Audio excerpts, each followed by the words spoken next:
with the Oakland Raiders. He went out there as the offensive coordinator and the offensive line coach. He's they have the #1 rushing defense in the National Football League. And Billy's going to talk about things they do in that thing. Billy Callahan. Just stick it in your pocket.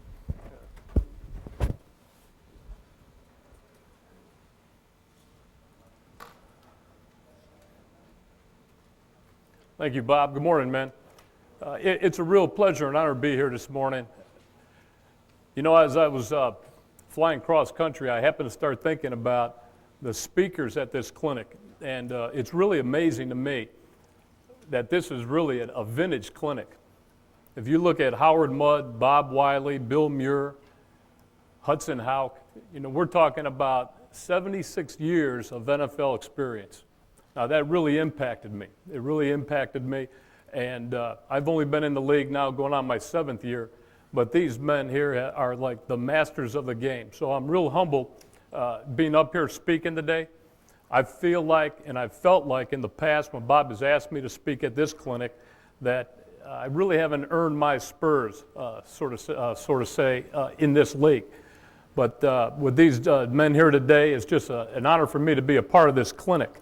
The other thing I was going to say to you is that I've been in this audience and for a number of years, and I have learned an incredible amount of technical football just being here, listening, learning, interchanging with these coaches. I think that this is the best clinic in the country, and I know that John still sends out these tapes to me, and I still study these tapes and listen to and refer back to what guys have talked about in the past. So this clinic in itself has been an outstanding learning process for me as well as for everybody out there. There's some great coaches that have come out of this clinic, out of this environment, and like I said, I'm just really happy to be here. It has allowed me to grow, especially in this league.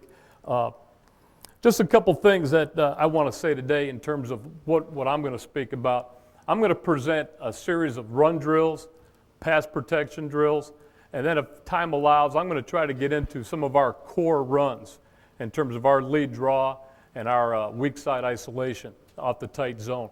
So that's kind of the format that I'm going to push forward. And I hope that I can contribute to this clinic and that you can take something from it and implement, whether it's a drill or a scheme or a technique. I hope that you can implement it within your own system of blocking. You know, talking to a lot of guys, I've always felt that a coach needs to get more drills. I know that everybody right about this time of year is pretty much set on the schemes that they're going to implement. But what I wanted to do is come here, present some drills, present some thought, try to stimulate you and impact you in some different ways maybe that you haven't seen. So I'm going to try to focus on that. I have an incredible situation with the Raiders. I've been with John Gruden now for 7 years. I've been his line coach for 7 years, and I've been fortunate that I'm able to call the run. I'm able to format the run. I'm capable of putting guys in position and doing what I want to do within the structure of the run game. And he's a guy that is totally convinced and believes in running the football. He will do that. We will call it. We will practice it. We will get that aspect done because there is a direct correlation between running the football and winning games in the National Football League. We really commit ourselves to that aspect of our offense. Now, our offense in itself, in a nutshell, we are a West Coast offense, so to speak, but I don't see that. We line up and we dot the I, and we try to get after your ass and pound the ball. So I don't know if that's West Coast or Midwest or East Coast or South. I really don't know. All I'm going to tell you is we line up in the I and we try to get after your ass with the isolation play. We have a lot of play action that comes off of that series and out of those actions, and then we drop back and we throw just like everybody else in the league. So I don't know where this all comes from, but all I know is we're in the I on every single play. And with that being said, when we run and we structure our running game, just for your own edification, we really try to be structurally sound in everything that we do. So that when we pick up and we look at the film on Monday morning, we want to know that we gave our people a chance to be sound. We want to know as coaches that we were structurally sound in everything that we did in presenting the schematics of our game plan. We sure as hell don't want to pick up the game film on Monday morning and say, oh, Christ, we didn't think about this particular scheme, or we didn't cover this aspect of a front or a coverage or a perimeter blocking scheme. So we really work hard at trying to find a way to run the ball, and we will do anything we can to find a 4-yard gain. But when we pick up that film on Monday morning, we want to be emphatic about being structurally sound in everything that we do. We don't want to be helter-skelter. We don't want to leave things to chance. We've also tied into that, we really believe that we want to eliminate the negative play out of our offense. We want to eliminate that aspect. If the scheme isn't good, we don't try to force that idea. We don't force it as a coaching staff, and we don't force it on our players. If the scheme isn't sound, and if it's not productive, we will not call or recall that particular run or that protection or that pass. We don't force fit our schemes or our players. We've more or less have evolved around our players into our scheme. I'll give you for instance. We acquired Tyrone Wheatley 2 years ago from the Dolphins. He started at the Giants, went to the Dolphins. We picked him up on waivers. He became a part of our plan in terms of hammering the ball inside the guards, hammering the ball inside the tackles. This is something that he does well. So we grew with Tyrone in that aspect. So we try to do things that he can do in terms of his running ability, because we believe when you run the ball, it's the back that makes the running game. It really is. It's what he can do, what he can see, and how he can adjust in terms of what he's going to be contending with. So that was a starting point for us. We wanted to eliminate the negative play. We didn't want to force runs. We try to feature things feature things that we do well with our players. We have what we call limited role players, LPRs. And what we want to do with limited role players is anybody who's active or up for the game on Sunday is really going to be a part of that game plan. We're going to find a way to get him into a personnel grouping. We're going to find a way to get him in a call to get that particular player on the field and do what he does best. We will carry anywhere in the area of 25 to 30 different personnel groupings on a continuum during the course of the season. Now that may be, well, we all know our basic 2 tight ends and 2 backs. We know that personnel grouping, but there may be a particular player within that grouping that we want to get on the field and do something that he does well. For instance, we may put 2 halfbacks in the game with 2 tight ends and a wide receiver, and what we call our U package. That's 22 personnel. But if we wanted to get 2 halfbacks on the field, we would say, you rock it. And we would get 2 halfbacks on the field with those 2 tight ends and with that wide receiver. So that's just kind of an example of how we utilize our people and how we're trying to fit them into the system. But just to get back to that one last point about doing what you do best, and trying to find a way to get those players into the game, that is really big for us. That is really big. And eliminating those negative plays or those tackles for losses, man, I'm telling you, we want to stay in rhythm and we want to stay on cycle. So we really shrink our package. We're very simple in what we do. We don't ask our players to do a lot, and we dress it up a lot of different ways. So that's just a brief philosophy about what we're doing and how we're doing it. I want to just start today just by looking at a couple run drills. It's not backed up into the film like Howard had, but what I want you to see when we do get to the run game film is its application and its carryover from the drill aspect into the game. We do some different things.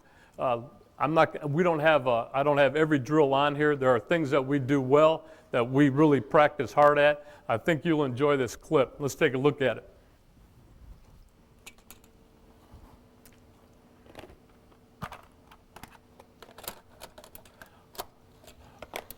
When we start in the run game, just in terms of the stance that we're emphasizing here. See if I can get this up.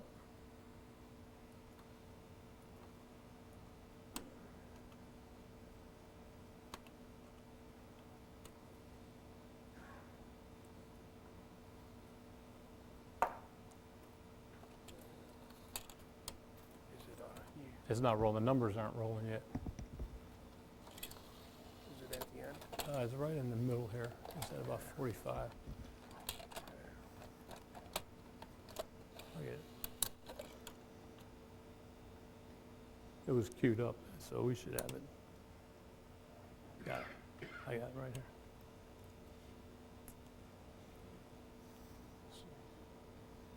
It's spinning. I think it might be too far. Is like nothing on the tape? So numbers ain't spinning. I wonder if it's like the end of the tape. Let me grab another tape here. I'll start with Pass Pro, and I can get back to this real quick.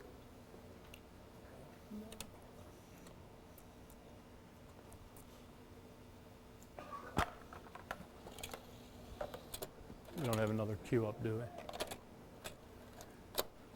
Okay, I'm going to jump to Pass Pro real quickly here. This is a machine that a lot of people have called about and have talked about. I just want to present this to you. This is something that a year ago, we had a guy from the Crowther Company come in, and he presented, he wanted us to do and be a part of their two-man sled drill. So I got to talking to this individual. His name's Hans Kraus, and he runs the Crowther Company. And I said to him, you know, I have an idea that I want to get implemented because I want you to customize a protection sled that I can use with my players. I want to have a pass protection sled that my players can use, can work on in the off season, during practice, post-practice, in training camp, so on and so forth. And the individual said, yeah, we can build it. And I said, well, look, I just want to customize it for myself because I'm not a big machine guy. I like the two-man Crowther and I like this machine, but I don't use a lot of machines. But what I wanted to do was I wanted to find a way that my players, we can get more reps. We can increase their repetitions without beating them up and still try to simulate what we were doing from a pass protection emphasis. So he came in and he said, yeah, sure, we can do it. So what I wanted to do was I wanted to have a sled that simulated the angles of the game that the guards, the centers, and the tackles would be doing or would be protecting on, for instance. Well, he said no problem with the design. And what we wanted to do was we wanted to create a sled where we had more range of movement in terms of their mechanics for the pass protector.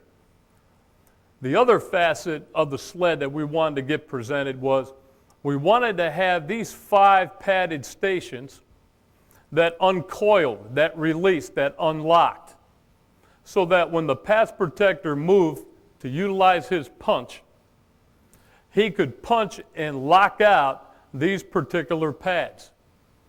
Now, it works on a what they call a cable-actuated system. I'm not a mechanical engineer, but you need to know that it is cable-oriented. And there's a latch, there's a lever back here that releases these particular pads. Now, it only releases 3 pads as of now. There are 2 dead pads sitting on the inside struts right in here.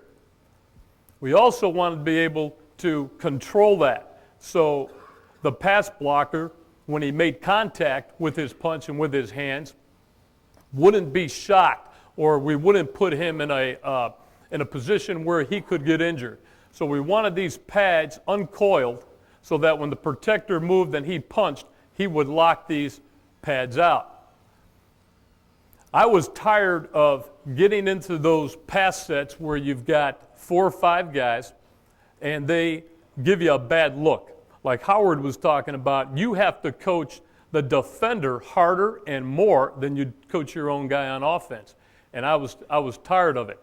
Now let me say this. This is no substitute for live one-on-one pass protection. There is no such animal. This is just a mechanism or a device to really isolate the fundamentals of your pass pro. Our strength coach has implemented it into the off-season program. Our players, in between sets of plays, will jump on this cruncher and get a few sets or work on their technique and posture and balance. We will also use it when we have a new player coming in and we're working him out and I want to throw him on it. and I just want to see what type of protection fundamentals he has. I also wanted to be able to work with an individual one-on-one so that I could really isolate his protection technique, so that I could really see it. Now let me say this to you. When they punch this pad, okay, the pounds per pressure and the torque on these pads is equivalent or similar to the force that's generated from a defensive lineman. We wanted to get that in. We also wanted to make the pad as such that we would utilize a 4 to 6 inch punch so that when the pass protector punched, that pad wasn't going to give way back. It was going to simulate just what we were talking about earlier about a 4 to 6 inch punch and not really coming out of your shoes or out of your shoulders to get that technique executed. Okay. The other thing is you look at the sled, what we wanted to do as well is we wanted to simulate not only the angle, but the position that a defender would be in. And I wanted to have the flexibility to move my guys around. So if, for instance, I could put this player here as a left tackle, I could set him on a 4-eye. This would be equivalent to a defender being in a 4-eye technique where he would have to post down. I could also take this as a right guard. If this were a right guard and this were a 3 technique, we would work our 3 technique, our short sets that Howard was showing when that right guard was jumping that 3 technique.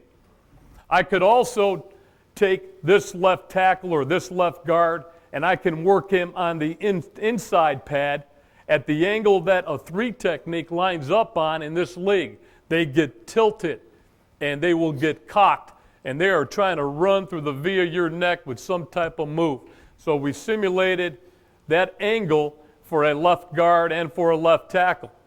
We also implemented the width for the outside pad so that guard or that tackle would have more room or more space to pick up in order to block that wider technique. So we try to simulate that aspect. The other thing we did with it is we adjusted the pad level. In other words, these pads are set at its highest level. They have 4 settings, so they could also move down and go down. So we can change that aspect of the leveling, okay? You can make one high, you can make one low. You can make them all high, all in the mid-range, or all on the lower level. So we could change the levels that we wanted to get, okay? The last thing I'm going to say is, before we get into some of these drills, is we wanted to create more movement for the offensive linemen. Instead of just teaching their basic sets, their power set, their kick set, their short set, what we wanted to be able to do off these sets was build in different types of redirection. Similar to what you saw in Howard's film earlier where people were countering, they were moving left to right. We wanted to build in that facet of movement so that we were trying to program some muscle memory for these linemen in terms of after they took their initial set, the reaction off that set. Just as though a 3 technique would come into my outside shoulder and then he would widen. If we engaged him and disengaged him and we tried to re-engage, that was an aspect that we were trying to create. Or if I set as a left guard on a 3 technique and the 3 went from an outside to an inside move, a double move. We were trying to create that type of reaction so we can isolate their feet, we can isolate their upper body. Let's take a look at a couple of these films here, a couple of drills here. This is just what we were talking about in terms of a left guard or a left tackle on a 4-eye. Now this pad here is unlocked. It is uncoiled. So this particular player is being a little bit more aggressive. He's going to go ahead and power down. And we are really trying to emphasize the hands on this particular drill. We're trying to get their hands up, in, and on a defender right now. In our league, we've got to get our hands on people as fast and as quick as we can. So in this aspect, the guard takes his power. We're looking at the speed of the hands from the down position to the pad. Now what we did is we lettered these squares and we tried to give them different levels with their hands so their hands weren't always working in a constant on a constant level. and in a constant position. So not only can this move, but we would say, let's go high-low, let's go 2 hands high, let's stagger the hands, so on and so forth, so that we are changing their carriage as they were protected. Now, we had the prototype all during this past season during the fall, and we really benefited, but it was only a 3-man sled. So we've added on another dimension to it, and we've made it a 5-man just to get more redirection and more angles. But you'll see this pass protector, all we're trying to do as fast as we can, we're trying to power down, we're trying to hold that tilt, we're trying to hold it on the outside, but we're trying to get our hands on the defender as soon and as fast as we can. Okay? So another thing that you can do with this is you can build in as many reps as you can. This kid right here, you can get 5, 6, 7 power sets right now, get him out of there, get the next guy in, and you could really work a guy. In about 5-10 minutes, you can wear a guy's ass out on this sled. He can get every set within his repertoire in. And every redirection that he's going to see in that particular matchup for that week, he can get it in every day just by working 5-10 minutes on the sled. All right? Another thing that we have done with it is we will use some endurance sets with it as well. We'll take a guy, he'll come down, he'll work his power set, then he'll work his kick set, then he'll work a wide kick, then he'll work his redirections off of it. Okay? Here's another aspect of the drill. Again, we're going to take, this is a left tackle that's setting on a wide 5. He's going to go ahead and kick out. He's going to get his hands up. He's going to get his hands on. We are really forcing a lot of quicker sets in our 3-step game. We want to get on people right now. We want to short set them. A lot of people refer to it as a jump or an up kick. We call it a short set. We want to climb people right now. We want to get our hands, even on a wide rush in a 3-step game, we want to get our hands on them. Now, I know a lot of people cut in colleges. I studied all your film. Everybody's cutting on the 3-step drop. I would love to cut, but our quarterbacks at times in the 3-step drop, they've got 3-step drops, but they got 5-step timing, which really screws the line coach. So what I'm saying is we'll go ahead and we will protect that 3-step drop with 5-step timing because our QBs will work left to right on their horizontal reads on the 3-step game, and they buy a little bit more time than normal. Or if we're running a double move on the outside in a 3-step game, we're trying to buy a little bit more time for the QB. That's why we stay up in our 3-step protections. We don't cut anybody loose. But here's an example of that kick set. All we're going to do is come out, slide on the angle, and try to get our hands on that wide 5 right now. Now, here's a left tackle now coming down. He is posting down. We can post down on the inside pad, and we can sink off. This is no different than if he had a 4-eye technique. The 4 came down inside, and there was a loop coming to the outside. If we got any type of ET game, we want that tackle to come down, power down. We want to generate that punch and carry down. We want to snap him off and sink off the snap. So what we're doing, we're trying to snap off any type of stunners that go flat, whether it's a 3, a 4, whatever we have to deal with. We're going to try to carry him down, snap him off to the inside pickup, and then we're going to sink back off for the looper coming around his outside. We're going to try to seal and sink as we snap off on any type of stunt. So you could really work a lot of your stunt pickup, and you can work the mechanics of the footwork on a stunt pickup on the sled as well. Now, this is Lincoln Kennedy, and all you're going to see is you're going to see a post set down on a 4 or down on a 3. We're coming down. We're getting 2 hands on him right now, and we're trying to get redirected back outside. We'll go ahead. This is all we're doing is we're trying to come down, we're trying to post, and we're trying to slide back out. We come down on a 3, and now we're going to come back out. We use this if you had a slow protection, if you had a tight end in here. If you had a tight end in here, and the tackle was uncovered, and the tight end had a 9 technique or a 7 technique on him, we had a slow call where the tight end stays home. We would come down on the 3, chip the 3, and check the backer. If the backer doesn't come, we're coming back out to help on the tight ends inside. So we just call it a slow out for the tackle. He'll come down, he'll power down, and he's just responding to an out in his set. So So we can build in that footwork mechanic. The other thing that we'll do with it, we'll just take this wide 5, and we're going to try to get all over that wide 5 right now in the 3-step game. We want to get our hands up. We want to get our hands on. We use the kick, but the thing that we focus on are the quickness and the speed of the hands. From this point here where that tackle's down hand is here, we want to find out how fast that tackle can pick up his hand and get engaged on the 5 technique with his punch. How fast can we get our hands up and in? We have a saying that we say that your feet are where your hands are.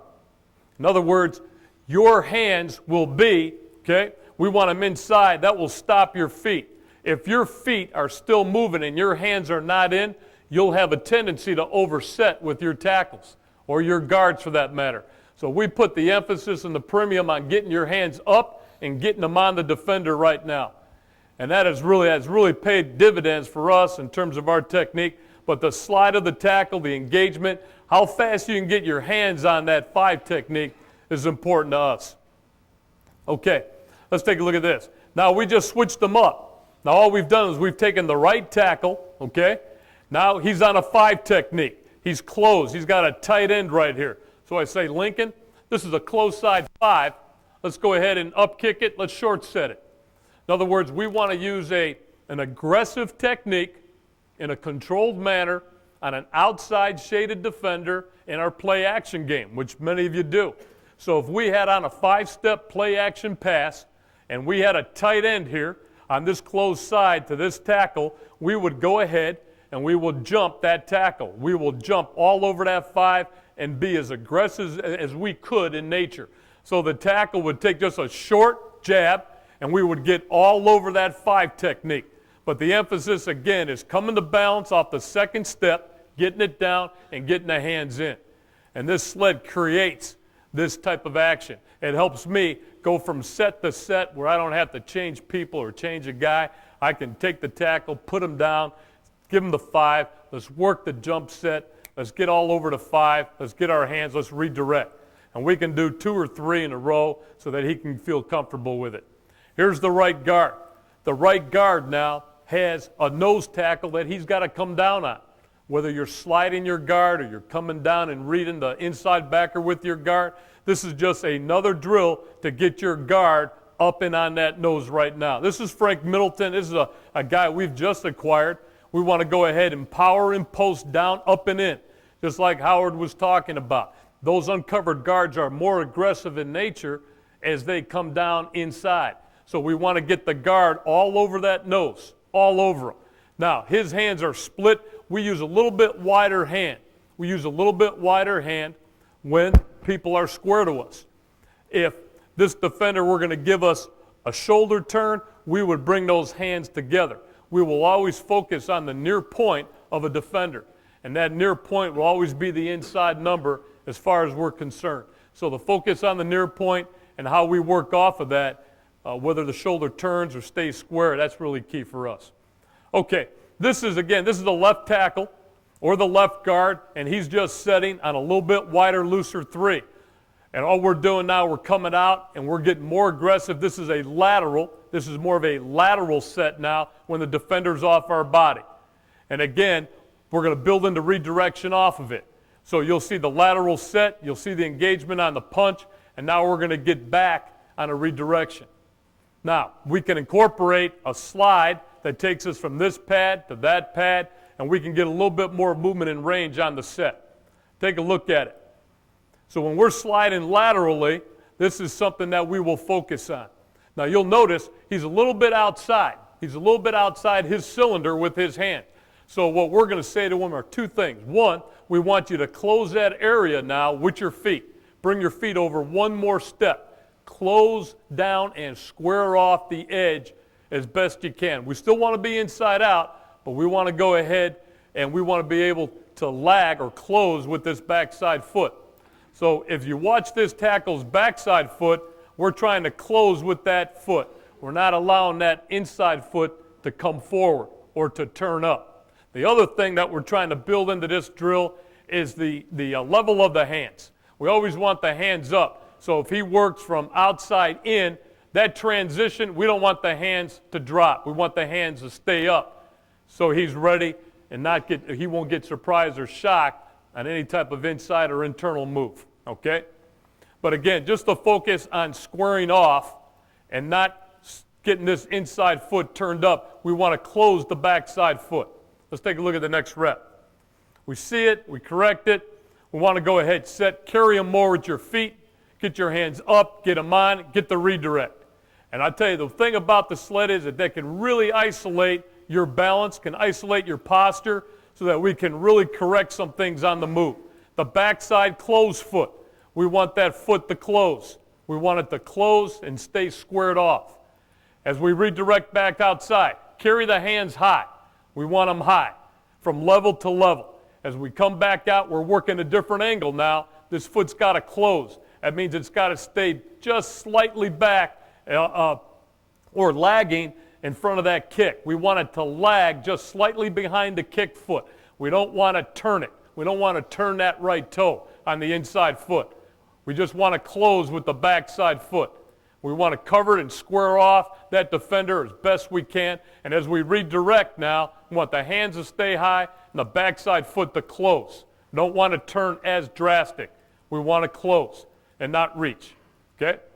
Important thing about punching is you're punching. The way we teach the punch is we really want to get up and in with the hands. And we really try to utilize a lot of the things that Tunch talked about here at the clinic a few years ago. But the biggest emphasis that we put on the punch is that it comes from the elbow and not the shoulder. So we really try to isolate the punch coming from the elbow instead of the shoulder. A lot of guys want to roll that shoulder into their punch, and we try to isolate that punch on this sled.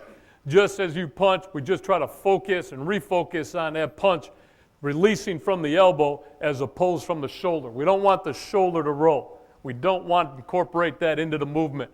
There will be some, but we're trying to eliminate those shoulders from coming forward. So we emphasize the shoulders back, the elbows in, the hands high, and what we're trying to do is throw those knifing blows with the palm. But we want to isolate that punch. We want to isolate the release of the hands and the arm coming from the elbows. Okay, here's another set of the tackle. Now this right tackle is going to slide on a 5. He's going to slide on a little bit wider 5 technique. Now he's going to utilize the same redirection. And we're not in a hurry. We don't want to speed this up. We just want to get the feeling of moving, sliding, getting the hands up, and working the hands on different levels. And again, trying to incorporate a little bit more range. Now, here you'll see the pads are locked out. They're locked. And here we can get all of our punches in. We can get 3 guys on the sled. We can really work the hands if we're working opposite corners, opposite whatever. My guys got tired of working the Tunch drills and having to flip and hold the bag again. We just gassed their arms. We just gassed their lats. And now we were asking them to hold the bag for their partner. And they're just hanging on there, the bag's slipping and falling. So this helped us to isolate the stationary punches a little bit better. So what you'll see is you're going to see a little bit of high-low here. You're going to see a little bit opposite corners with the hands. But what you're going to see, though, is the shoulders are back, and we're really trying to isolate the punch from the elbows. We're trying to stay in the bent knee, but the elbows is our focus. The head back, chin back, chest up, shoulders back. This is the emphasis that we're trying to portray on those particular jams. And again, we just use those letters or dots, whatever you want to do on these shields, as a reference points for their hands. Because their hands will get in funny body positions during the course of a set. And we just want to simulate that as we go through these different types of patterns. But you'll see we're firm here. The inside of the sled is very firm. The outside of the sled needs to be bolted down. We need to bolt this down a little bit secure. The one thing we did find that it does get a little bit more flexible. There's a little bit more movement as these extensions come on out. So you can still work it. It doesn't affect the bag at all, but it does come a little bit looser. These are big men with forceful punches. This could be a little bit firmer and nailed down at those two spots. I just want to take you through a couple sets just to show you that there is carryover in what we're talking about. As you'll see, here's the left guard. If there was a pad on that sled that we just saw, he's going to slide, bam, and jam. He's going to take his kick. He's going to get his second step down. He's going to get his hands up and in on that defender right now. We want to create that type of set and that type of emphasis with the guards as well as the tackles. Here's the right tackle. He's just taking a short kick, holding his inside on a 4 technique, and he's trying to get his hands on right now.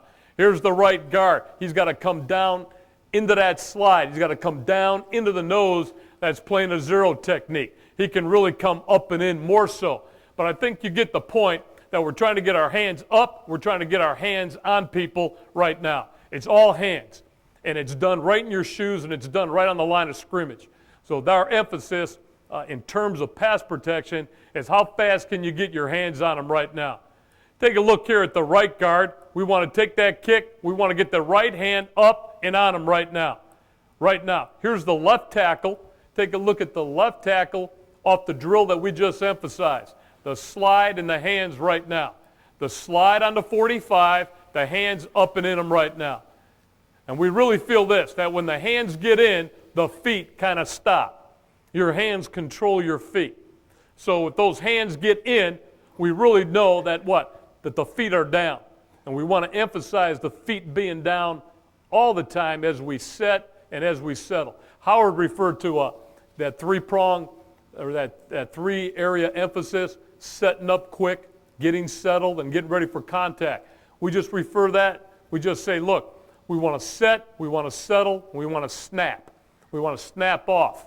So we want to get into you right now. We're going to set, we're going to snap, we're going to go ahead and settle, and we're going to snap that punch.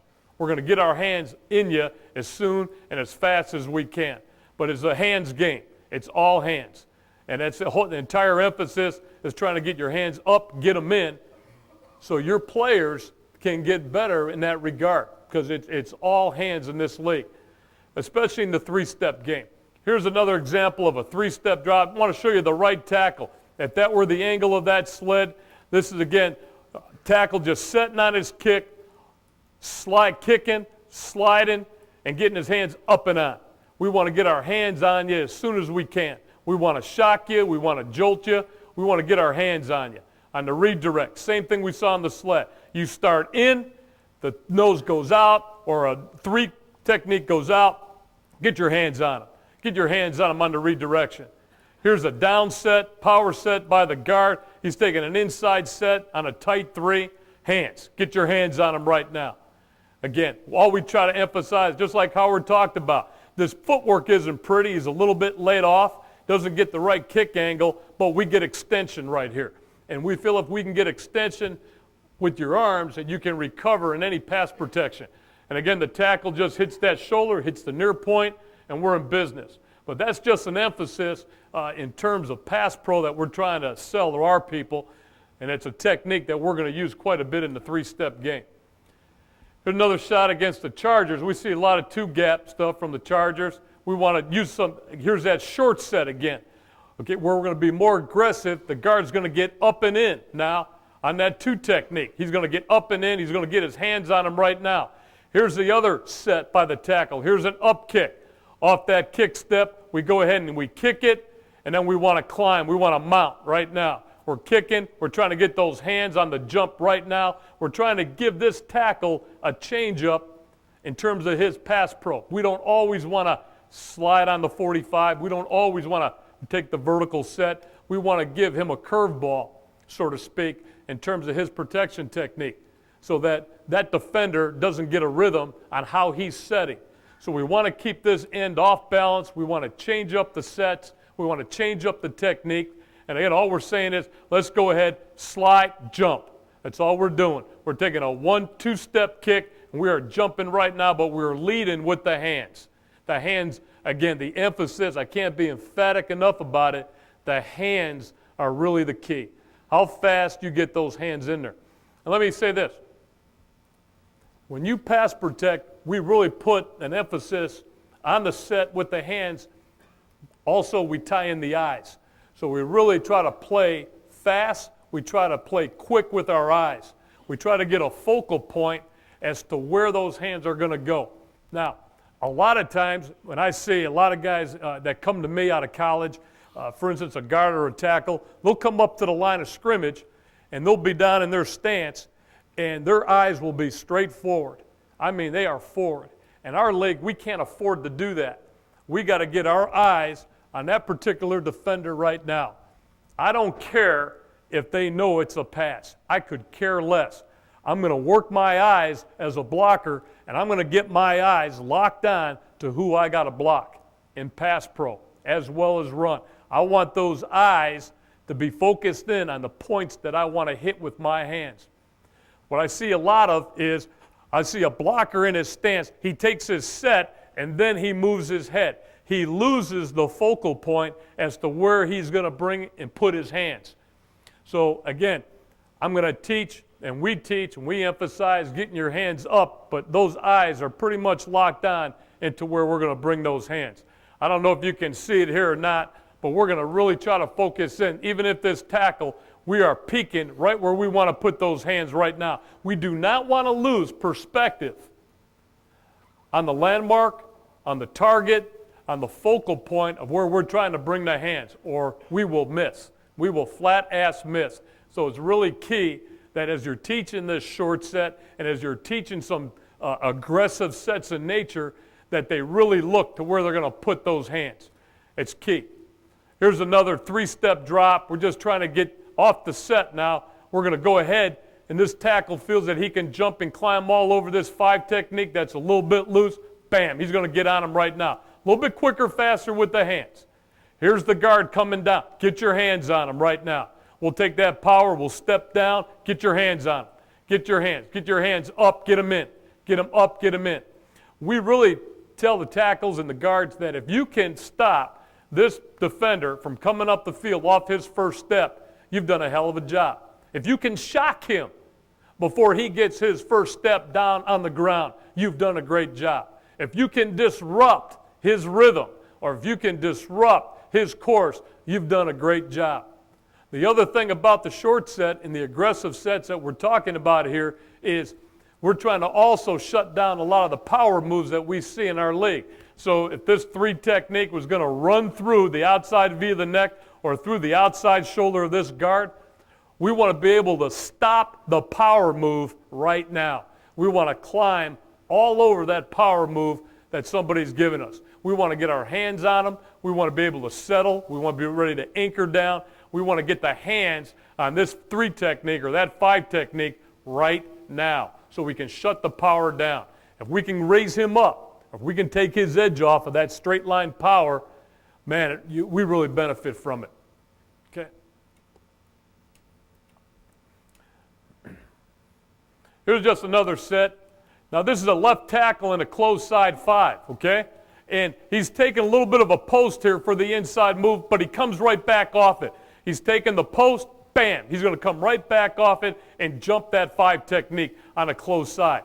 He's preventing the inside move initially on a 3-step. He took a little short post in here. Now he's going to try to climb all over that 5 technique.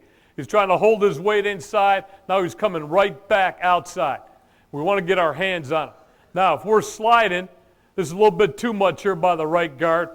We just want to settle a little bit more and use a one-hand stab on an inside move. Take a look at the right tackle. He's kicking, he's holding, he's looking outside, but he's staying as tight as he can. Now, I'm going to say this to you. You could also work your one-hand stabs on that sled. You can work your one-hand blunts or your post arms that you guys use in slide protection. You can isolate that aspect of the technique. You can get a lot of good work on some one-hand stuff against a forcible object. Here's another set of the right tackle. Close side, over front, kick, jump them. Get all over them with those hands. Right guard, get your hand up. Don't break at the elbow. We want to really force the hand to get up and get it in. If a lot of these guards and tackles, what they want to do now is they want to take that outside arm and they want to draw it back up inside. That's not what we're trying to emphasize. We're trying to emphasize that hand getting up and getting in, and as fast and as quick and with as much speed as possible. We want to get that right hand. We don't want it to break at the elbow. We want to get it up. We want to get it in as soon as we can. Here's the left tackle. Hands are up, hands are in. Here's a slide. Up, bam, in. Get into his body right now. Get the hands on him. Shock him. Shock him. Stop the charge.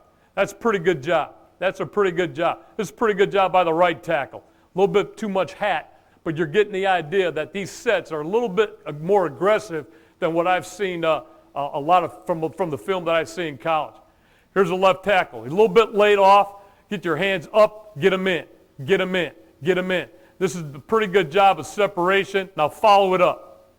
Here's the right tackle jumping. Little kick, jump. All over Rob Burnett. Get him up, bam, get the hands on him right now. Left guard, get your hands up, get him in, get him in. Now, this is what I'm talking about. A guy like Saragusa, a guy like Sam Adams, these guys are forceful in nature, man. 340, 350 pounds trying to pack a power rush down on your guards. You have got to stop the charge. And the only way that we believe you can stop it is by setting a little bit more aggressively up and in, setting a little bit more aggressively with your hands in terms of an emphasis. All right? Okay, last few sets here. Just want to show you, here's a 3 technique. Here's the left guard, hands up, hands in. Don't want to break that much at the elbow. It's up, but the left hand is coming back right now. Wisniewski's focusing on the 2 numbers now. He's a little bit overset with his eyes, but he holds it off pretty nice. Now, this is what we call a snap off on the 3 technique. We're trying to go ahead on this stunt, get our hands on him. We're trying to snap off the 3 so that we can see any type of loop coming off the inside ear hole of that 3 technique.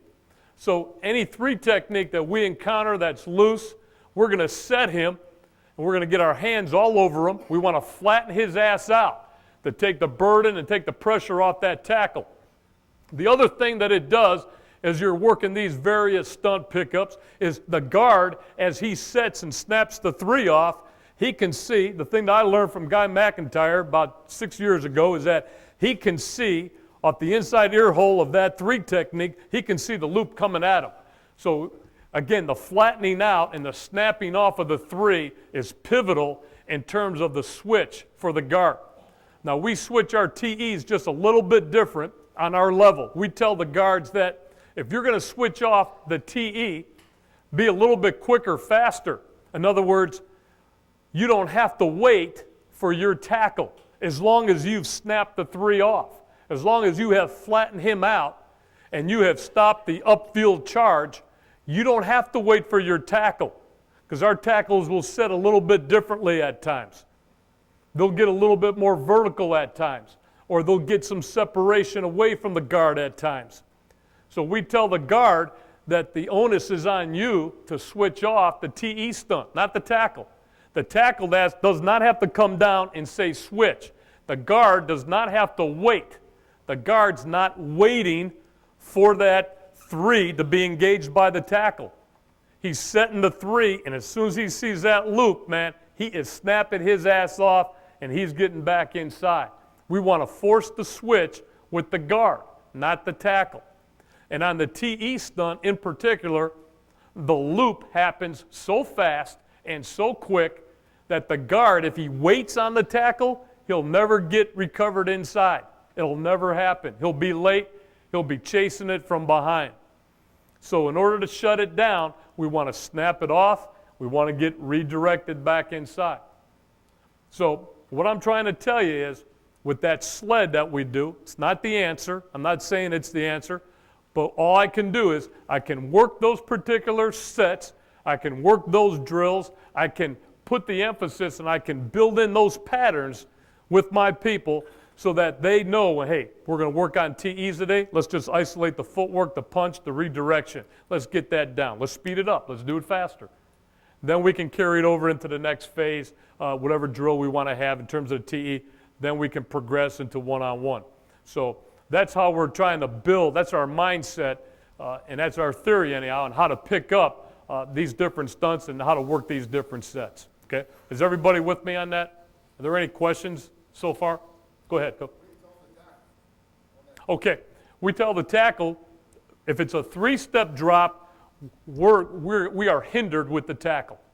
So when we slide against a team that has a 3 and a wide 5, if we're jumping, okay, we have a series of calls just to inform the guard that he's jumping. So there are times on the 3-step drop that they'll get manned up. For instance, they'll make a Seattle call, or they'll make a shorty call, just to let the guard know that he's going to go ahead and short set and jump the 5. You with me? So as you work these different sets, we communicate to one another what we're doing so that they have knowledge, or Buddy has knowledge of how they're going to go ahead. So to answer your question, in the three-step game, if they're on the same level, we'll switch it off. There are times that they can get on two different levels in the three-step drop, and we got to do the best we can to either area it or just fall into a man pickup. Second point is, in the 5 and the 7-step game, we tell the tackle we're a little bit more vertical in terms of our sets with our left and right tackles. We're a little bit more of a vertical team in that respect. So we tell the tackle as he sets, okay, he will go ahead and sink and drag with his inside arm. And he's looking for it. As soon as that end goes over the top, he's in a perfect position to overtake that tackle. So we tell the tackle to sink and seal. In other words, we want the tackle to seal that B gap. So as soon as the left guard has snapped off the 3 and we've widened it and the guard has switched, the left tackle on the end, he's taking his vertical. As the end goes inside, he's making the switch call. He's yelling switch to the guard, okay? But the guard's not waiting for the physical bump by him. Now the tackle's going to seal. Now, we want to seal that B gap, which means that we may have to set in a little bit more on the move to get his hat inside and seal it off. The other thing we do, Coach, is as we vertical, okay, and we call the switch, we feel that the position of the tackle enables us to be in a perfect pickup spot for the looper coming around out, or for the 3 that's been flattened that comes up the field. If we flatten them enough, we feel that we're in a perfect position to pick them up. If the 3 redirects back inside, we feel that we can recover. We feel that we can drive down that penetrator and shut the stunt down. But if the 3 is going to go inside, yeah. And as we seal, the hat's going to go inside and redirect inside. But we really put the emphasis on the guard snapping it off, the tackle sealing the B gap from any type of penetration. Okay, does that answer your question? Okay. Okay, just a couple other things. Just want to go back. I just want to show you the different levels now. Okay, we're going to change the level up to this mid pad. We brought it down. Okay, we kept the inside pad up. Now we're just working 3 pads here. And all this left tackle is doing is he's posting down. All we want to do is work on this post and then sink off. So go back to your question, Coach. Here it is, okay? This is just the technique that the tackle would use on his vertical. He's already in this position to accept the loop coming from his inside. You with me? And if the 3 wasn't flattened off well enough, this arm is dragging, okay, to feel that 3. So he's always got a body presence on the 3 technique with his inside arm, with that drag arm. You follow me? Okay. Okay. Here's just a look at it so you can get an idea of this jam, okay? When this tackle goes down on the power set, this is just an idea. This is what we're talking about, a 4 to 6 inch punch that locks out this pad. And I'm telling you, your players have to work their ass off to jam that pad. They have to physically work their ass off to jam it every time. And that's the thing that I was looking for, that I got frustrated with as a coach is, you know, you're working your shield drills, you know, and sometimes they give you that great effort. The other times they're going a little bit, you know, that tempo's coming down. So I just want to ensure that they're always working at a high tempo. So to have this pad, to have that uncoiled, to have the pad unlocked and uncoiled and try to work it and punch it back and get it locked up again, that's a forceful action. You have really got to work your ass off. Okay. This is the set that we're trying to do. Here's a left guard with the 3 technique, okay? And all we're trying to do is we're short setting. So that outside foot, we tell the left guard now, in terms of the short set, if you're going to short set a 3 technique or a 5 technique, we tell that blocker to take his outside foot and we want to bring it forward about 4 to 6 inches. We would tell him, our coaching slogan is cut the crotch of the 3, cut the crotch of the 5. And what we really focus on as we cut the crotch is we want to release the near knee. So we want the knee to lead on that facet of their set. That inside, this player here, as he comes and takes a three technique on aggressively, he's going to take his left knee and he's going to bring it 4 to 6 inches vertically up the field. He's going to go ahead and jump it. So we feel also that there's a lot of power that's coming off this particular knee. We feel that there's a lot of power coming off that particular foot. So if there were a 3 technique or a 5 technique aligned outside me, that foot would come forward, and now I'm punching and I'm forcefully jamming that 3 technique with this foot in the ground. Now that's different. Now that is different, okay? And we would only do that on a defender that was on our body. We would never take outside footwork up the field with a defender that's aligned outside of our cylinder. So the only time that we would allow the guard on a short set to go forward is when that defender is on my body. And you know, it really comes down to this. It's just a drive and gather. That's all it is. That's all it is. A short set, a jump set, you're just driving and gathering. You just got 2-step quickness, and you're getting your feet and your hands on them. You're doing everything you can, but the head's not getting in it. And we really try to focus on the hat being inside and the hands coming to the 2 numbers on the short set. Get your hands up and in, just like you do on your base blocks. Ain't no different. It's not different than what you guys teach in terms of your tight base block or your tight reach block. All right? Any questions on that? Okay? So what I've done is we've taken the guard, he's taken a short set, bam, he's flattened the 3, he stopped the 3, and now where does the 3 go? He goes outside. So I'm just trying to build in that next reaction. Short set, let's take the redirect outside, and then that 3 stopped outside, so his only recourse is to come inside, all right? So he takes a short set, he flattens it out, and now we're just going to work a series of punches coming back inside, all right, just to activate his hands, just to get that movement pattern going a little bit. So bam, 2-step quickness, like to see him sell a little bit more. He's fast. These hands now, high carriage, high transition now. High transition. Don't drop the hands in transition. As you're working your different levels, you're keeping a high hand. You're trying to redirect it with a high hand. We're just trying to build in this aspect of the punch, keeping the hands high. All right? Okay. Here's the guard again, just working high numbers, not a problem, while within the hands, okay? Here's this guard. He's a little bit tight here with his hands. He's a new guy that I've gotten. The footwork isn't correct, but he's trying to get the feel of getting the hands up. We'll get the feet. We'll get his feet. We will get his feet, but we're trying to get the feel to get him to get his hands up, all right? Here's the left tackle, okay? Now here's the left tackle that's set of 5, okay? Jump the 5, and all of a sudden the 5 has gone inside, okay? So again, he's working some redirect off that second step. 1, bam, 2, back outside. So just in the short area now, we're trying to work a series of punches that happen quick, that happen in a furious fashion, okay? Okay, here's the tackle going down and then sinking back out. I think we already covered that set. I just want to get this last one here, just so you guys understand, this tackle's coming down, he's jamming. He's jamming as he's taking his power set right now.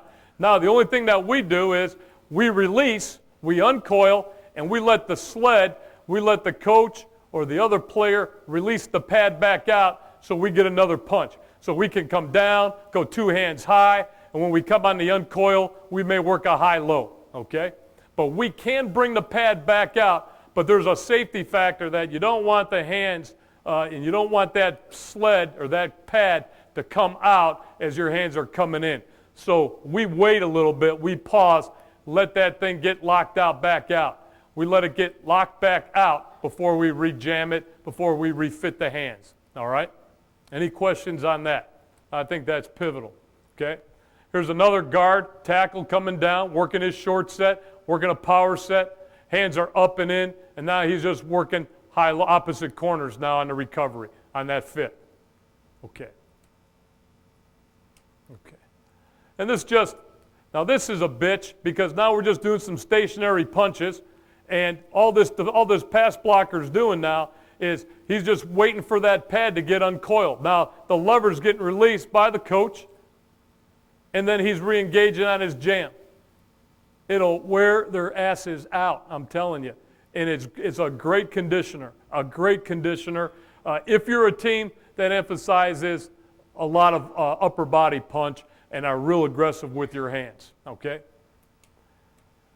I want to say there's one other, that one-hand set we talked about. If you were going to blunt your guard down or post up, that's a little bit far to come down inside, but we're trying to build one hand on a jam to two hands, then back inside or over to cross on a redirect. So whatever those patterns are in your offensive system and your blocking system, you can use that. You can incorporate whatever movement, whatever matchup that you're going to face and whatever move that you're going to see, you can create it off this sled. And that's what I like about it. I don't have to sit there and coach the guy with the shield all day long and tell him what to do. I can just say, hey, we're setting on this 5, redirect back into the on an inside post. Or let's take a short set on the 5, let's redirect inside, and let's redirect again back outside. Let's get 3 movements to the pattern. So you can build whatever you want. You can be as creative as you want in that particular drill.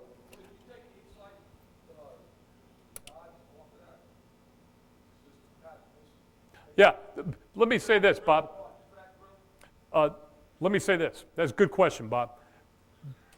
At this juncture, okay, here's what we have. You have 3 pads, okay, great question, that are tied in to this cable and to this mechanism, to this release mechanism. You only have 3 live pads, okay? With that being said, you can take the cable pads, Bob, and you can put them on the inside post, okay? Now, the 2 other pads, the 2 other additional pads that you use, okay, don't have that coil system. You can punch it and the spring will come back out, okay? It doesn't lock on the other 2 that you have mounted. But these particular ones are definitely all wired into the cable, as you can see. Anywhere you want. Now, the other thing to this is, because this thing, it is in its infancy, and I never wanted it to get marketed. I wanted it for myself. But I just feel that my contribution to football, man, sell it. Do whatever you want to do with it. I could care less. But all I'm going to say to you is that it's helped me really get more repetitions, get more patterns for my people. The last thing is, we have it on grass, as you can see. The grass gets torn up because you're working these horses now. You're working them in that pit, and they will chew that grass up, okay? My recommendation is 2 things to the company. 1, which they're designing, they've got to be able to put this on a wheel so that you can move it, all right? And then 2, I would suggest in your off-season programs, if you put it on the carpet, if you had a turf, so to speak, that would be a better surface for your players. We do everything in cleats. We do everything in cleats. We are always on grass, so we are always in cleats. So we practice this thing on cleats, on the grass, and we just move the sled. Okay, it is a heavy son of a bitch. It is a heavy bitch because it takes a lot of force, man. That has to stop those particular punches. Can I answer anybody's questions on that sled at all? There are some brochures up there if you want to grab some afterwards. They're right on the front stage if you want to grab one and look into it. Okay. I want to take this aspect. How much time I got, Bob? Okay. I want to go back to this run tape. I want to get this queued up, and I want to just present some things to you in terms of how we're blocking some of these techniques. It may take me a minute, so please just bear with me. I think you'll benefit by these particular drills. I'm going to try to find this tape. You may have to rewind it, or it's like it's stuck. Like there's no, you know what I'm saying? Let's rewind it then, John. We can do that. Yeah. Rewind faster. That starts rolling. There's video on that. I want to say this is set more towards the middle of this thing. I don't know if there's video on it because this isn't moving. You know what I'm saying? Oh, as soon as you put your other tape in, like this got erased or this Right. is blank. Right. That's what I'm afraid. Okay. Let's try to just jam this down. I don't Is think that forward? I don't think there's anything on that tape. I really don't think there's anything on that tape. Okay. Okay. Let me just finish up. These are some additional pass protection drills that you may have already incorporated into your systems. You may already have seen these. We really don't do much. We don't do much different than most people in this league. But I think there's maybe some things that you can gather from it. Doesn't show. Dead. Okay. Okay, we're fine with that. Okay. Okay. I'm going to jump to a couple of things that we do with the lead play so that you guys have some knowledge of how we're blocking certain plays in our offense.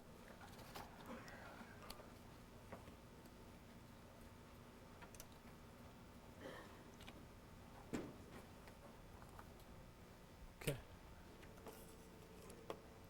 Okay, thanks. We were talking last night on the lead play itself, and we run the lead draw quite a bit. And the only thing that I want to focus on is really not only the techniques up front, but I really want to focus in on some of the perimeter blocking as well. And I feel this, as a line coach, my frustration comes into play with those piss ants on the outside. You know, when they don't get a hat on somebody, I come unglued. As a coordinator, I had the benefit of emphasizing that and getting after our guys in terms and in relation to their perimeter blocking.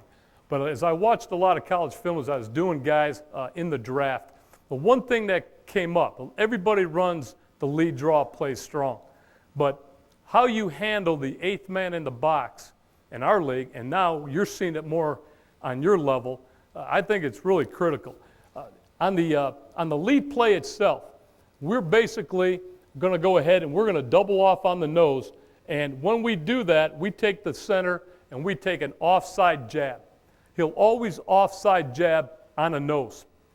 We want to put him in a position where he can hold his center of gravity, invite that nose to squeeze him, but also have body presence and vision in the backside A-gap. We're going to take the play side guard, we're going to uncoil that guard. Now we'll get up on the ball a little bit more, and we'll try to cut the split down if we can, but we're going to try to uncoil the play side guard. And that drill that you watched with Howard in terms of his people blocking the Crowther, I use that Crowther as much as I can, just teaching the uncoil phase of the block. So my people will get down on the Crowther just about every day. Every day we will work that uncoil and run off release drill where your guards or your blockers from their three-point stance uncoil that flipper. And I'm talking about the shoulders uncoiling. We'll work the flipper, we will run our feet, and then we will release off that Crowther on the command. But we really put an emphasis on the guard uncoiling as opposed to going four hands. Now, I have coached four hands and four eyes on that combination on the nose. I have done that. And in doing so, when I've run that, a lot of the times the guard gets a little bit soft. He gets a little bit wide. He begins to walk around that nose tackle. We don't get the explosive movement and removal that we want to get on that play. So to alleviate that, we are becoming more shoulder-oriented on that combination, trying to get on the nose right now and try to get removal. The downside, as I see it, when you shoulder the nose and you work it, you have a hard time getting off because you get mired into that nose. So there are some upsides to it and there are some downsides to both of them. But I really feel that if we climb all over the nose with the uncoiled technique, we really benefit from that. Last night we talked about the backside guard and tackle. We tell our guard to hard post. We want to take a hard post that's going to be up and in. So the left guard on this play will go up and in with that inside foot. We want to shut down any possible penetration or spike by that three technique right now. He's accountable for not allowing that three to get his hat on the inside gap. So he will go ahead, and we call it a hard post, and we want the landmark and the eyes to be on the inside number of the 3 technique. At that 3 spikes, we want to keep and continue that relationship, and we want to pile drive it down inside. And we'll also try to work it up the field if you can, and if we can. Now the backside tackle, we set a little bit different than most people. We'll do 2 things. If the end is wide enough, we'll go ahead and we will kick. We'll kick the end on a loose 5 or a wide 5. We call it a baited draw set. So we want to bait that in with our hands. We're going to flash our hands and allow that 5 to come up the field. But we want to hold the post. We want to hold the post. We'll take that baited draw set, but we do not want to move the inside leg.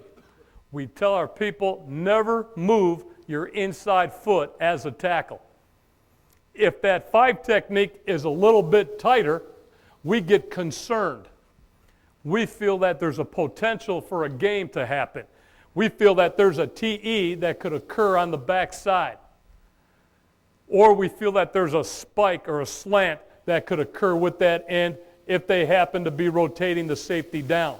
So we tell our tackle, we tell him to take at any time that he's unsure of where that end could be going, we just take an inside post. We go up and down with the inside foot. We still bait our hands, but we take the inside footwork to ensure gap security on the backside. Okay, is everybody clear on that? Okay, now, with the right tackle, with the play side tackle, we're different than some people around the league. We tell the tackle to do the same thing that you guys just saw on his short set.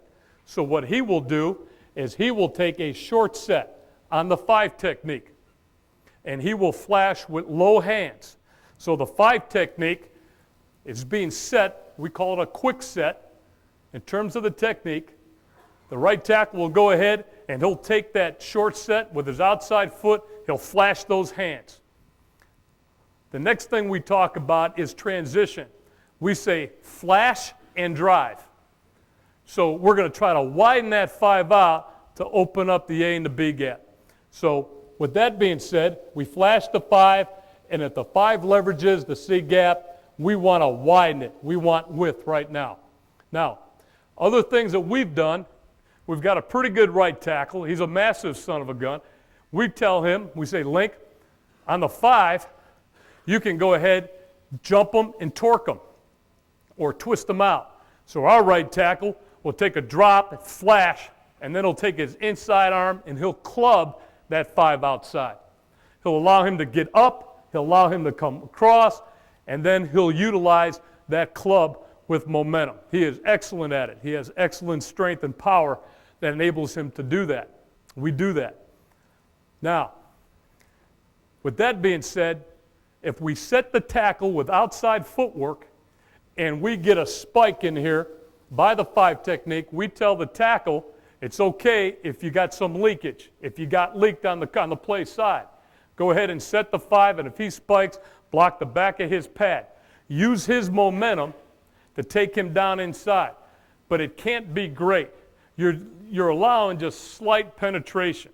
Just slight penetration. You're not inviting him to come totally up the field. You're inviting him to come just slightly up the field. You're blocking the back of his pad. You want to clamp the back of his pad with your outside arm. So if I was the right tackle, I'd take my quick set with my outside foot. Oh, the 5 went inside. Boom, club and ride, get your head across. Use his momentum. Use his momentum to take him down inside. We don't want to stop with the play side tackle. We don't want him to try to slide and to stop that momentum. We want to allow that defender to come down inside, use his momentum to create the block. We don't want to stop him. We don't want to get too gapped in the hole by that defensive end. Okay, is everybody clear on that? If we got a 4 technique, we tell the right tackle, go ahead and just jab it. Just jab set, the 4. We still want to keep the integrity of that B gap. We still want to keep it wide. Now naturally, they get a little antsy, and the tackles will go down inside with their inside foot. We feel that shrinks the hole. We feel that it collapses the hole. So we want to flash with the outside. If we're seeing the 2-gap 4 technique, man, we want to climb all over it. We want to drive in it right now because it's not going to move that far. Okay? Now, the tight end utilizes the same technique as the tackle. He'll go ahead and he'll quick set it. And he'll take that Sam or that Buck linebacker wherever he wants to go. Our fullback now, all he does is he just takes a hop set.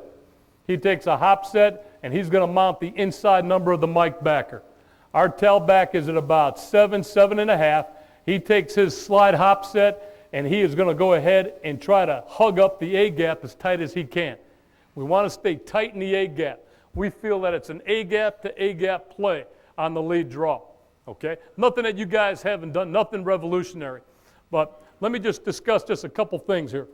If you happen to be in slot, and I love slot formation, if you happen to be in slot, we utilize the flanker across the formation. And a lot of times in our league, we were talking about last night, they will play corners over to this slot configuration. So as your flanker comes across, this strong safety, he begins to do what? He begins to get his hat down into the paint. So what I'm saying to you is we have to account for him.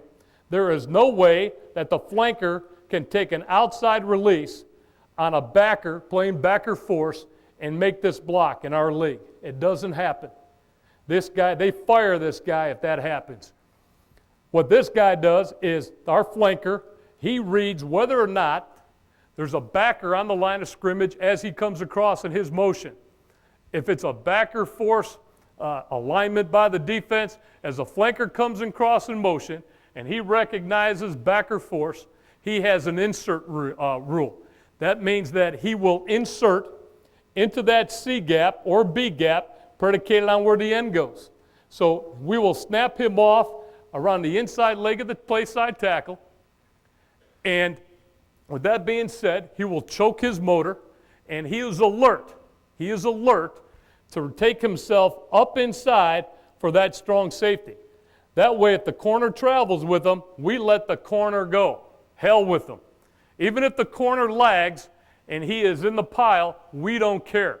We hope that the corner comes over and puts himself right in here, because we would like to get a piece of his ass too. We like to get him involved in that tackle as well. What I'm saying to you is the receiver has to come across and have knowledge of the alignment of the defense so that he can insert himself for the strong safety. Now, I've watched about 50, 55 linemen this offseason, and I'm telling you, I've seen the lead draw from your schools over and over and over again.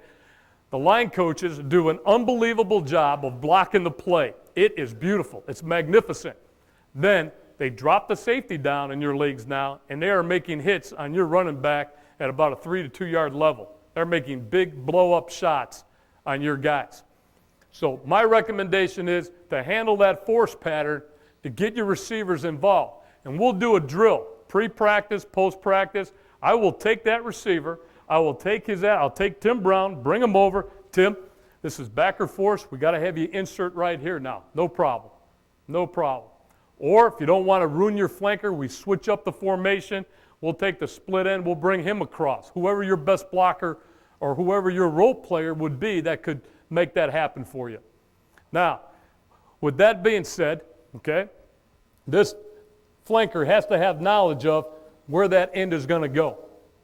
So if that end goes inside, he goes outside. If the end goes out, he goes in. It's a simple read for the flanker. Nothing changes. All right? If you happen to be in a balanced formation and there's a chance or there is a possibility of that strong safety dropping down, we do two things. We call it F short for flanker short motion, and the QB will set off the flanker. If the QB sees that there's a potential in backer force for the safety to drop down, the QB will give him a nod or give him a heel, and he'll set off that flanker in motion for the strong safety. Now, like I'm saying, we don't like it from outside in, so what we'll do is we'll bring that flanker down and we'll counter motion insert on a balanced set. Is everybody with me on that? Okay. So So that handles your 8-man box from the strong side on the under front. If we got the 8-man front with the free safety down and they push the will backer into the backside A-gap, we tell our tackle on the backside that you're accountable for that sift. So our tackle on his baited cutoff is accountable to twofer the backside against a drop-down safety. We don't feel, even though this split end has first force on the backside, we do not feel that he'll make that block. What we feel and believe in is that tackle, he's going to set the end, and if the safety drops, he's going to sift. He's going to twofer. So the tackle has got it, the left tackle has to take the set, take the baited draw set on the 5. The 5 comes up the field. He's patient. And we tell him secure before you sift. So if the end would fall back into him or if the end would spike down inside, you secure the end prior to the sift. So our tackles they're educated like that. They understand the concept. And we can make hay on the backside, providing that this end stays in contain. As this safety drops, we can get a hat on the safety. Now, a lot of things will happen. They'll go ahead and they'll pinch the 3 and the 5 down inside. We'll cut the safety loose on the backside. But what we want to be able to do is put a hat on that safety, because as soon as they read strong flow, that will's a free hitter. They got a free hat in the hole, and then they got their fallback, or they've got their full principle for the free safety on the backside. So if that ball does cut back, we want to ensure that there's a hat on the free safety. We still got to try to get the X on too, right? Oh, yeah, that's what I said, Bobby. Yes, sir. So we're always saying that the X, the split end, he always has a first force principle, which means that he's going to block the most dangerous defender coming out of this look. So Bob's point is on the backside, if you happen to have a cloud corner back here, he's going to block that clouded corner. He's a first force blocker. So if the ball does get back weak and he begins to fold in his cloud, we got a hat on that corner. Now, if they're going to play quarters and the corner is off and soft and they're going to drop the safety down from depth, Bob, yes, sir, we'll take that. What we're referring to on the sift is you get into the gray area where the free drops down into the paint during the cadence. They jockey those safeties, they rock and roll the safeties back down in here, and now it becomes a bitch to dig him out. It gets tough. So that X-man, what happens is you either got to shrink his split to a point that you invite the rotation, or you take a normal split with your X and you let him know, hey, look, if he drops down during the cadence, our tackle's got him split in. We'll still chase him, Bob, but we know right now he's going to be handled if he comes down late during the cadence, okay? We're not quick counting him, okay? Any question on the backside? Now let me just cover the play side, and I'm going to get into 2 other schemes before I get off here. On the over front, the only thing I'm going to say to you is that the strong safety will be in a sky support position, normally. They can play a 2 deep configuration, but normally they're playing a sky in this over front. That's what we see in our division. So my point to you is, if you have flanker motion on your particular lead draw play, that flanker has to be conscious of that strong safety coming off the strong side edge. He has to be cognizant that it's not backer force. There's no backer on the line of scrimmage. He has to be cognizant that the safety is on a sky force pattern, that he's got to put a hat on him right now. Okay, with that being said, we've handled the force issue. And if we do see a cloud back in here, all we tell our flanker is that coming out of the motion, if they cloud us up, okay, you handle the corner right here coming out of the motion. All right? So you'll handle anything that shows, whether it's a strong safety or whether it's a corner. Now, if we're in a balanced set and the safety is in a sky support alignment, we'll bring that flanker down. And there's a good clip of it that you'll see. Okay, we'll bring him down. We'll set him off just inside the tight end to get a hat on that strong safety. Okay? If it's a 2 deep look, we won't set off the flanker. We'll just let him block. I think that's pivotal, okay, to handle your force pattern. Now, when we started coaching the lead draw play, we said, just to finish up here, we said that the fullback will always block the Mike backer. He always blocks the Mike linebacker. No matter what the front is, the fullback always blocks the Mike linebacker, okay? So when we got the conversion front, when we got the over front, we would go ahead, send the fullback for the Mike, okay? And we would handle the backside with a combination between the left guard and the center, and we used the same baited draw set by the left tackle. On the call side, we had initially had one scheme against the T-bubble, where if the end played in a 9 technique, and we had a 3 here, this tackle and this tight end, they were accountable for the buck or the Sam to the end. So what we would say is we would eat it. We would exchange block it. The end and the tackle would exchange. The tight end would release like he was going on the pass, and he'd give a pass release look. We would get our hat on the inside of that Sam backer. Our right guard would short set the 3 technique and read it out, and our tackle would take a baited draw set on the call side. Well, that was great, and you'll see a clip of it if we get time. But what we started to see is a lot of 7 technique to the call side. So this tight end, he tells the tackle right now whether or not he can block that backer, whether it's the Sam or the buck.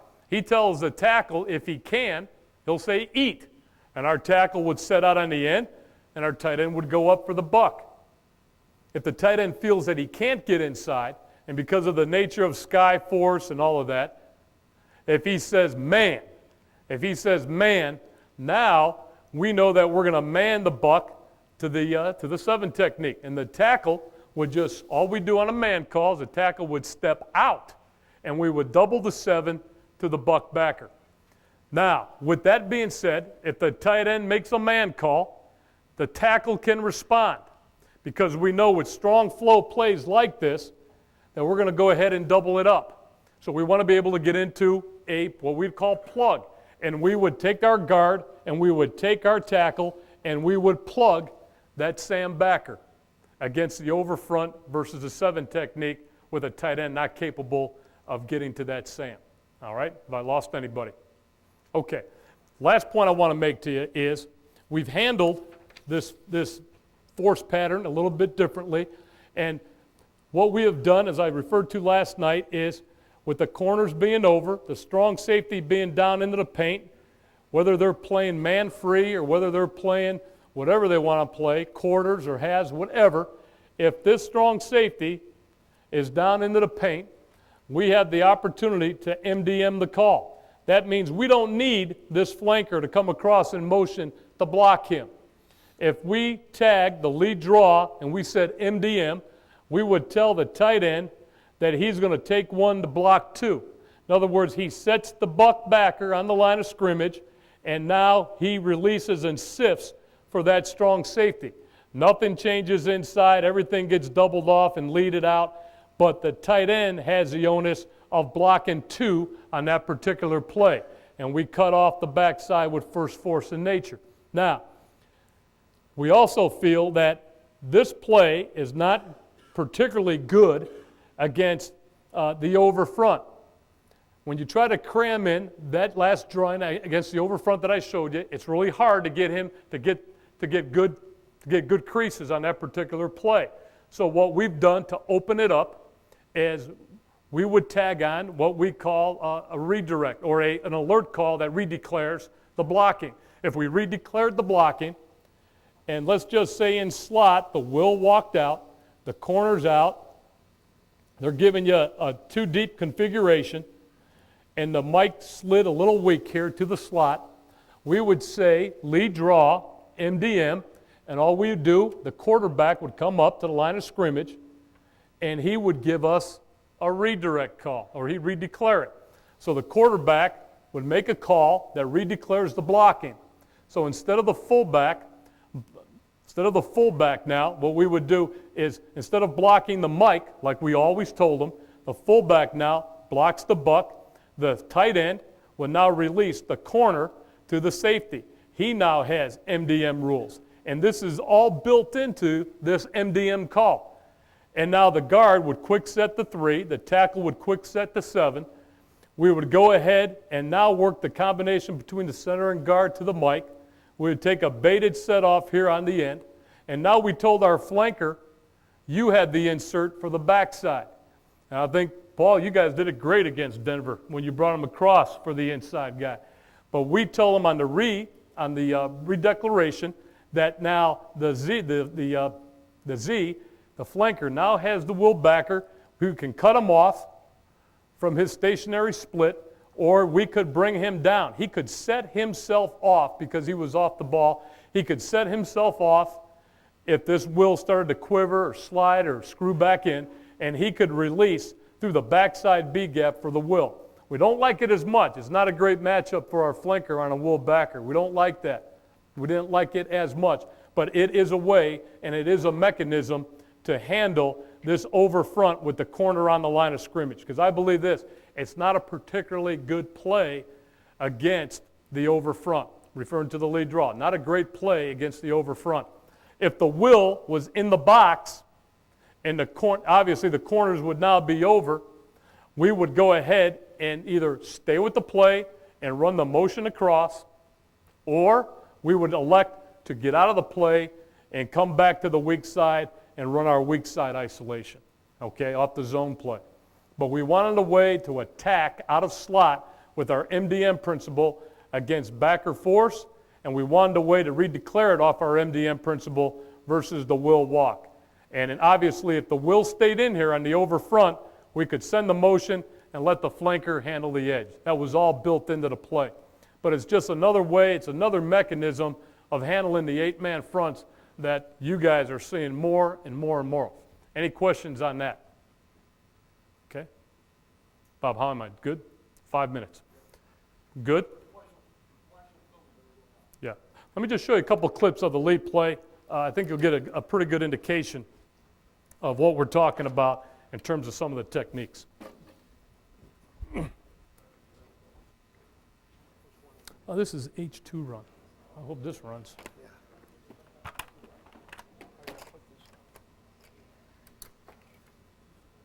I wonder why those aren't clicking.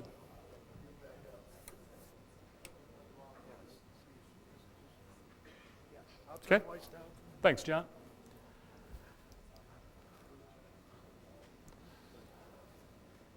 Okay.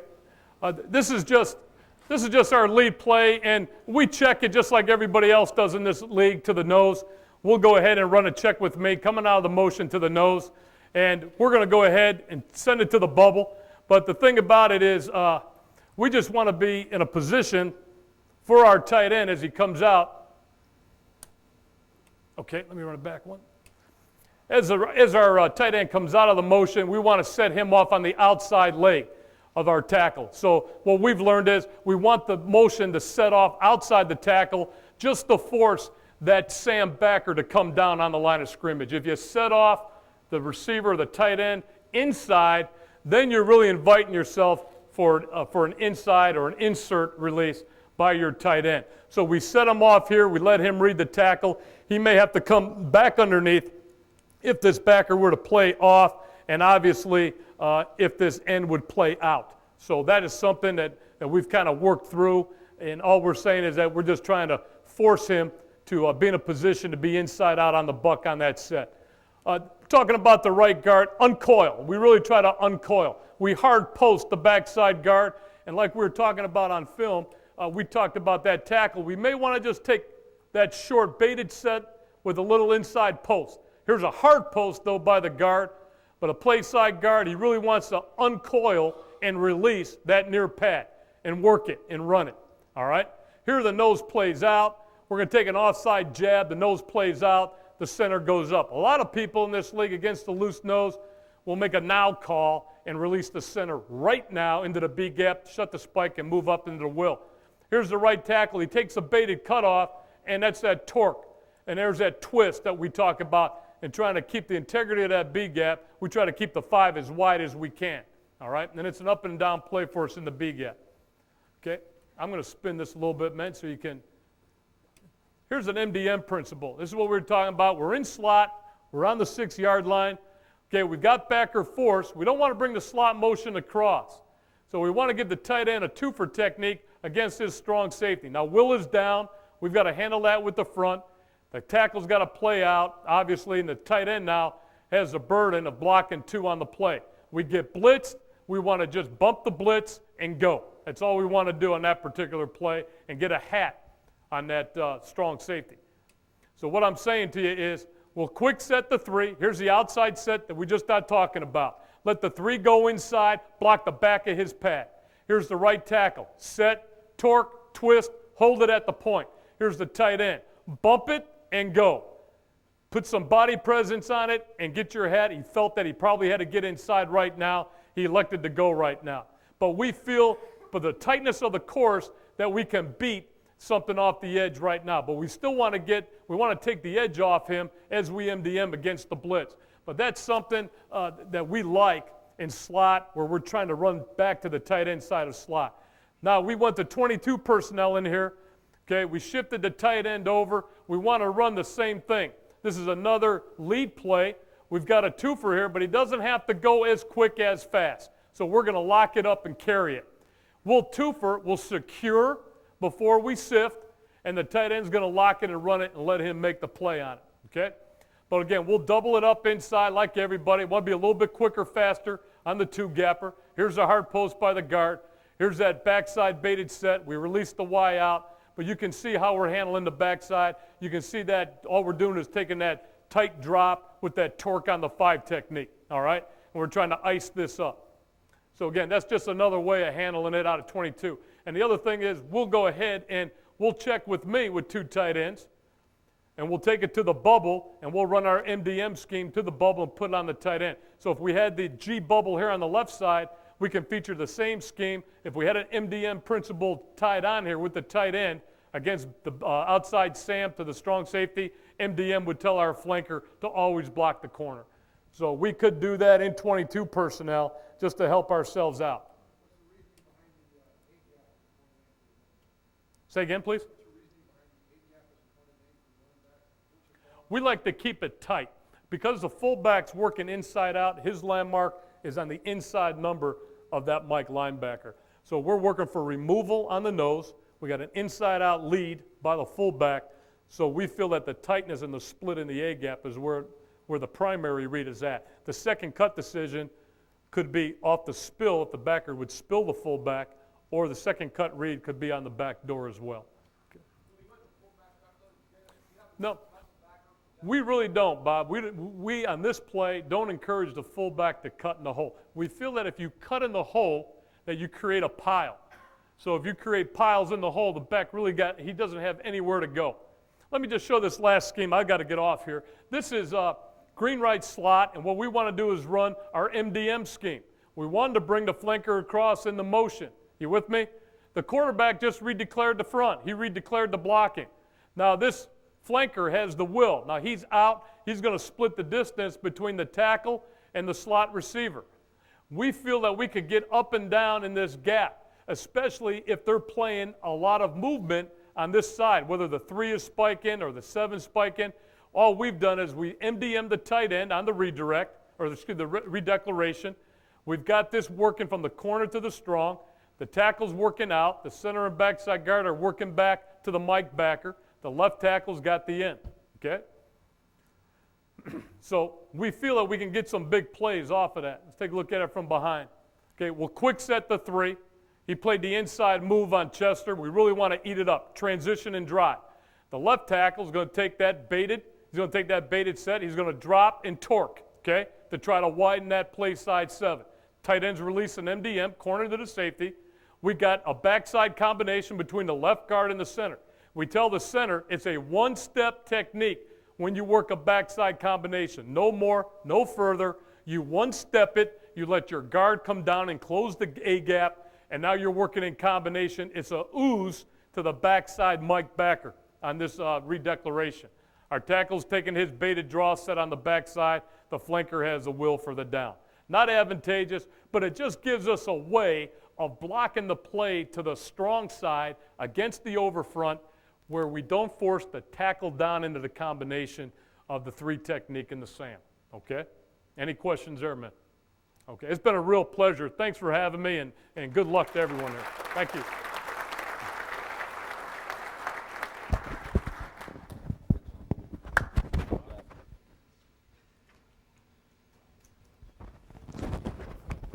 Good job.